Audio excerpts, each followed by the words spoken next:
Velkommen til Vietnam. Jeg hedder John Nielsen og er Danmarks ambassadør i Vietnam. Vietnam er historien om et lille eventyr. De sidste 3 årtier har Vietnam været det land i verden, der procentuelt har løftet flest folk ud af fattigdom. Samtidig har Vietnam haft en vækst på mellem 6 og 7% over de sidste 25 år.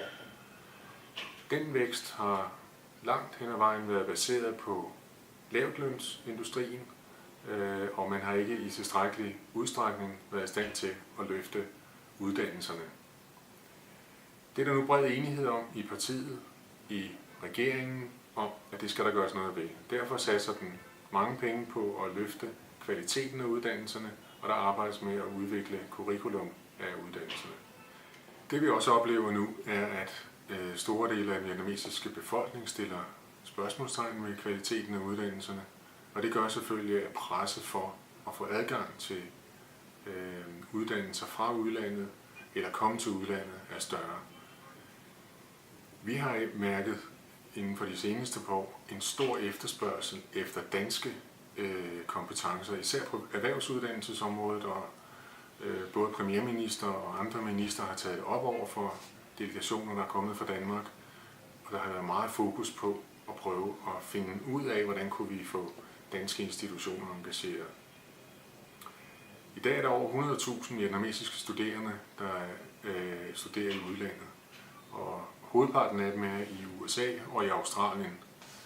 Vi modtager rigtig mange henvendelser fra danske virksomheder og danske institutioner, som er interesseret i at engagere sig i uddannelsesområdet i Vietnam. De danske virksomheder efterspørger kvalificeret arbejdskraft, når vi kommer til mellemleder- og ledelsesniveau, og mange af uddannelsesinstitutionerne har fået forespørgsler fra vietnamesiske institutioner om samarbejder inden for forskellige områder. Det vi kan se, det er jo, at der er en lang række af de andre lande, der rykker. UK, Australien, Frankrig, Tyskland, USA osv. og en lang række andre lande er allerede engageret i uddannelsessamarbejde, universitetssamarbejde eller erhvervsuddannelsessamarbejde med vietnamesiske institutioner, og mange andre er på vej. Så der er et marked her, som er interessant for danske uddannelsesinstitutioner. Hvad skal der så til, hvis man skal ind på det her marked? For det første tror jeg, det er vigtigt at sige, at hvis man skal styrke samarbejdet med Vietnam omkring uddannelse, så er det vigtigt at styrke det sammen med myndighederne og institutionerne og få et fælles grundlag op at stå. Det kræver synlighed, det kræver, at der bliver opbygget tillid til hinanden, og det betyder, at det er vigtigt med en tilstedeværelse med jævne mellemrum. Samtidig er det selvfølgelig vigtigt, at de uddannelser, som vil kunne blive udbudt, de er adgangsgivende.